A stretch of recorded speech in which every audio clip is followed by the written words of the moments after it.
इस कहानी को सुनकर आप हैरान हो जाओगे जो एक मुकेश नाम के युवक के साथ ये घटना घटी थी। उसने हमें बताया एक छोटे से गांव में एक विशाल और पुराना पीपल का पेड़ था जिसे गांव वाले भूतिया पेड़ कहते थे। पेड़ के बारे में मान्यता थी कि वहां एक 8 फुट ऊंचा भूत रहता है जो रात के समय अपने शिकार की तलाश में निकलता है। गांव वाले उस पेड़ के पास जाने से डरते थे और उसे दिन के उजाले में भी देखने की हिम्मत नहीं करते थे। मुकेश, एक साहसी युवक जो इस गांव में नया था, ने गांव वालों से भूतिया पेड़ की कहानियां सुनी।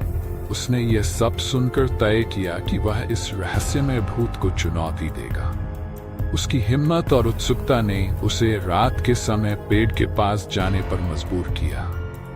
रात के अंधेरे में मुकेश पेड़ के पास पहुंच गया। हवा ठंडी और चुपचाप थी और पेड़ की शाखाएं अजीब ढंग से सरक रही थी। मुकेश ने पेड़ के करीब आकर देखा कि जमीन पर गहरे पैरों के निशान थे, जैसे कोई विशाल प्राणी यहां से गुजरा हो। उसने अपनी टॉर्च जलाकर पेड़ की जड़ों के बीच झांकने की कोशिश की, लेकिन वहां कुछ नहीं मिला।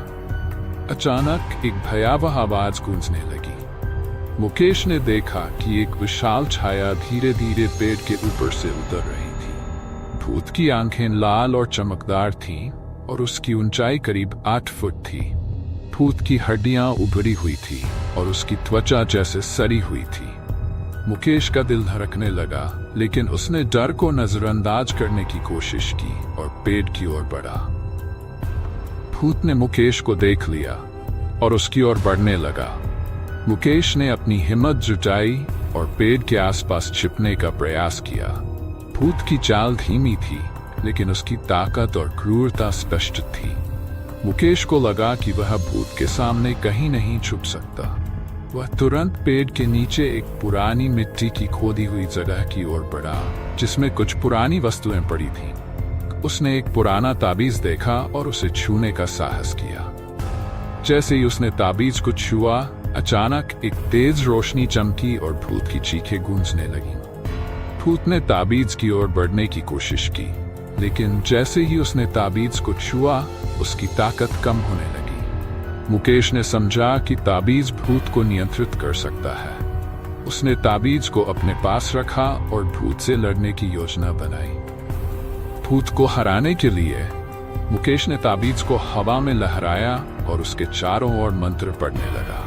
भूत की चीखें और भी तेज हो गई और उसकी आकृति धीरे धीरे धुंधली होने लगी। मुकेश ने देखा कि भूत की शक्ति कमजोर पड़ रही थी। उसने ताबीज को भूत के सिर की ओर किया और जैसे ही ताबीज भूत की छाया से टकराया, भूत की पूरी आकृति गायब हो गई। अमित ली और ताबीज को सावधानी पूर्वक अपने साथ लिया। मुकेश वापस गांव लौटा, जहां गांव वालों ने उसे सुनकर आश्चर्यचकित हो गए।